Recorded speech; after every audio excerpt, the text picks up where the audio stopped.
My name's Greg Robbins, and I grew up in Sarasota, Florida. Before living in Sarasota, I lived on the outskirts of a very small town about an hour's drive north of Milwaukee, Wisconsin. I think that even as a child, I had the desire to entertain people. 1, 2, 3, 4, 5, 6, 7, 8, 9. 9, huh? What do you after 9? 10. Okay. Around the age of 12, my parents, tired of the cold winters, decided to move to Sarasota. Shortly after moving to Florida, my father took a friend and I to see the movie Evil Dead 2, directed by Sam Raimi. Sam Raimi and his friends Bruce Campbell and Rob Tappert had made films all through high school together in their backyards.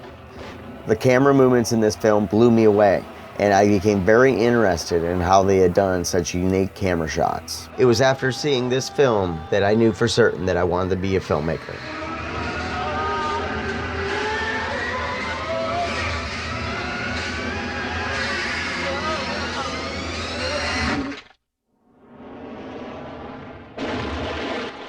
I knew I didn't want to one day wake up and realize that I was 80 years old and look back at my life and regret that I never even tried to follow my dreams. After high school, I enrolled in all of the film classes at my local community college.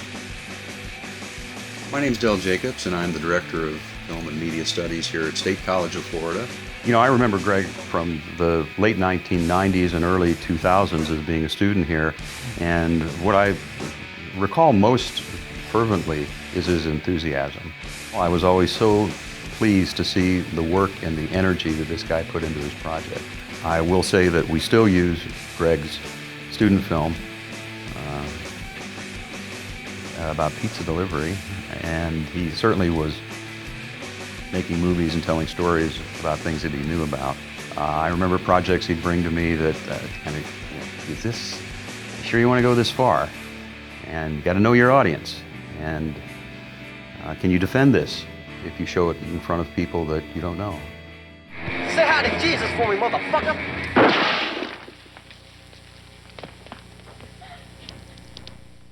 One of the things we encourage our students to do with the projects they make either in class or outside of class is to use them as calling cards, use them to show others what they can do with their craft. And I know that in Greg's case, it turned into using that film I referenced earlier, got him jobs as someone who would make commercials, and sell those commercials and have them aired. I would also use multiple cameras and get a live sound feed from the mixing board to film my favorite local Florida bands. Everything was going so well, but then I was in a car accident, which led to an addiction to pain medicine and 3 years in prison.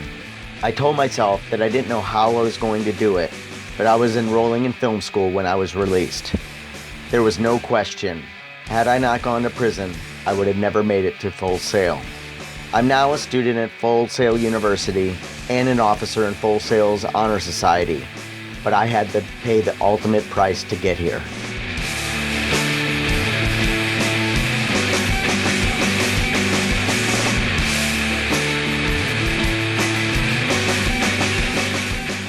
My ultimate goal would be to one day open my own production studio where filmmakers that have a unique vision, something other than all the Hollywood crap that's out there right now, and where they can go in and basically have a place to make their film and do something a little different. Bring me philosophy, I'll make your dinner. You can be my Socrates, I'll make you cry.